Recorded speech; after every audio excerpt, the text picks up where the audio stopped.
बीकानेर में 119वें वन रक्षक आधारभूत प्रशिक्षण कार्यक्रम का आयोजन किया गया, जिसमें प्रदेश के वन मंत्री संजय शर्मा ने मुख्य अतिथि के रूप में शिरकत की। इस बार वन रक्षकों का आउटडोर प्रशिक्षण पहली बार पुलिस प्रशिक्षण केंद्र में होगा, जिससे प्रशिक्षण की गुणवत्ता में सुधार होगा।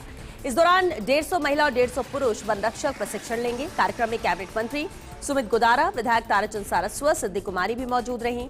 वहीं रेजिडेंट एडिटर लक्ष्मण राठौर ने वन मंत्री संजय शर्मा से खास बातचीत की। राज्य के वन मंत्री संजय शर्मा बीकानेर में हैं। वन रक्षक प्रशिक्षण कार्यक्रम का एक तरह से शुरुआत उन्होंने की है। चर्चा में भी है राजस्थान। मन की बात में प्रधानमंत्री मोदी ने तारीफ की, खास तौर पर किस तरह से देखते हैं? अच्छा तो लगता ही होगा वन मंत्री के तौर पर जब ये काम हो, पीएम बोले तो। निश्चित रूप से जब माननीय प्रधानमंत्री जी तारीफ करते हैं और वो किसी की भी करेंगे तो उसका मन उत्साहित होगा और हौसला अफजाई होती है।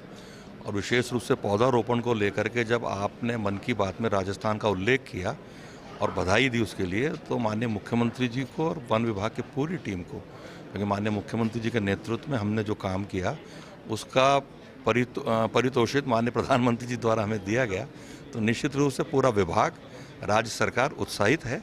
और आने वाले समय में हम सब लोग कृत संकल्पित हैं कि जो पौधारोपण किया है वो किस प्रकार से संरक्षित हो और वो पौधा आने वाले समय में वृक्ष बने, उसके लिए हम सब लोग पूरी तैयारी के साथ जुटे हुए हैं। आज जो प्रशिक्षणार्थी हैं उनको क्या संदेश आपका है, क्योंकि पहली बार हो रहा है, पुलिस ट्रेनिंग सेंटर में हो रहा है ये 150 दो अलग अलग, यानी पूरे राजस्थान में आज 1500 वन रक्षकों की ट्रेनिंग का काम शुरू हुआ है।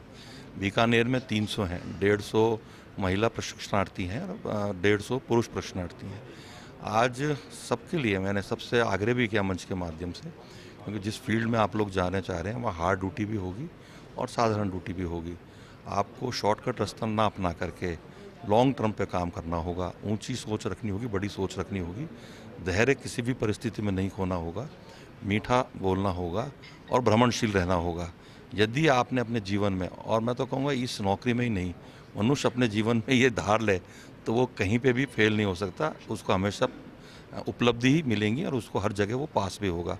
तो मैंने सभी वन रक्षकों से आग्रह किया है कि जो जिम्मेवारी आपको दी है, हमारा नैतिक धर्म होना चाहिए कि हम अपने वन्य क्षेत्र की सुरक्षा करें, वन्य जीवों की सुरक्षा करें, वन्य क्षेत्र से जुड़े हुए बाहर या अंदर रहने वाले हमारे जो ग्रामवासी हैं उन्हों के हितों की रक्षा करें।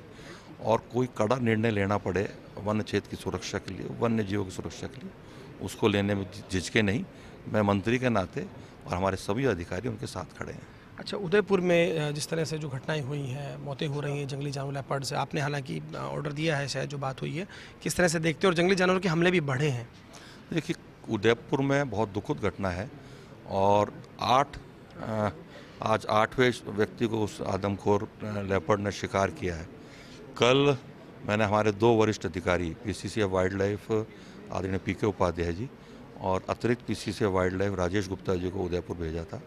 कल वहाँ पे उन्होंने जिला कलेक्टर महोदय, एसपी साहब, समस्त डीएफओ के साथ बैठक ली और कल मैंने उनको ये भी कहा था कि प्रयास हमने बहुत किए हैं उसको सुरक्षित पकड़ने के लिए, पिंजरा भी लगाया, ट्रैकुलाइजर भी करने की कोशिश की, लेकिन पकड़ में नहीं आ रहा।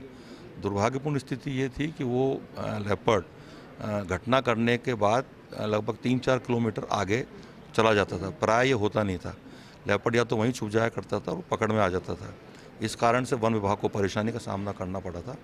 तो कल मैंने अधिकारियों से कहा था कि यदि वो आदमखोर इतनी स्थिति में आ गया कि प्रतिदिन एक व्यक्ति का वो मार रहा है और जो मानव जीवन है वो बहुत मुश्किल से मिलता है और ऐसे में ये किसी स्थिति में बर्दाश्त नहीं किया जाएगा। तो आज आदेश जारी हो गए हैं और वहाँ पे पुलिस विभाग, हमारा वन विभाग और मिलिट्री को भी आग्रह किया गया आने के लिए और ग्रामवासियों का सहयोग लिया जा रहा है। और जो पारंपरिक तरीका रहा है कि ढोल बजा करके उसको घेरना चारों तरफ से और उसको बाहर निकालना, क्योंकि अभी वहीं पे ही है जहां उसने आज किल किया है, आदमी को मारा है। तो उम्मीद है जल्दी निजात मिलेगी। तो हमने आदेशित कर दिया है कि उसको शूट एट द साइट के आदेश दे दिए हैं। अच्छा, पौधारोपण की बात होती है, लेकिन आप जहाँ खड़े हैं वहाँ पर एक बड़ा इशू बना, खेजड़ली की जो है खास तौर पर जो सोलर प्लांट्स आए हैं बड़ी संख्या में काटे जा रहे हैं और वापस जो है लगाए नहीं जा रहे हैं। यहाँ पर धरना भी चल रहा है। वन मंत्री होने के नाते कुछ कहेंगे इस पर? देखिए, मुझे अभी जब मैं वहाँ गया था मेगासर और कोलासर में, मैं जब पौधारोपण करने गया था मूक बधिर बच्चों के साथ साथ, वहाँ भी ये प्रश्न आया था, मेरे संज्ञान में ये विषय आया है। तो निश्चित रूप से, क्योंकि अगर पेड़ कटे हैं तो पेड़ लगने चाहिए। वन क्षेत्र जब भी बचेगा जब पौधे लगाए जाएंगे और हमने अपनी आवश्यकता अनुसार उनकी कटाई तो करी लेकिन उनकी ओर ध्यान नहीं दिया। यदि ऐसा हुआ है तो निश्चित रूप से जांच कराएंगे, दोषियों के खिलाफ कार्रवाई करेंगे। अच्छा साहब, ये क्या है, ना गाड़ी है सरकारी, पीएसओ भी नहीं है, आजकल तो सरपंच बनते ही शुरू हो जाता है ये सब, तो ये कैसे कैसे मैनेज होता है, कैसे चलते हैं आप? देखिए, ये मेरे मन की बात है, जिस तरह से प्रधानमंत्री जी के मन की बात है उससे मेरी मन की बात है, और ईश्वर ने मुझे सब कुछ दिया है, तो इसलिए मैंने तमाम सरकारी गाड़ियाँ, पीएसओज माननीय मुख्यमंत्री जी की अनुमति से छोड़ रखे हैं।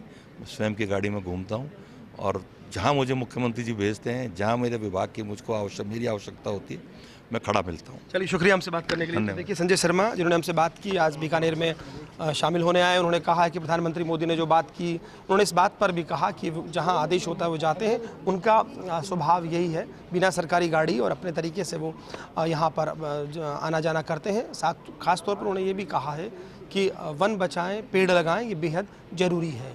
कैमरा पर्सन अजीम भुट्टा के साथ Lakshman Raghav, first India news, Bikaner.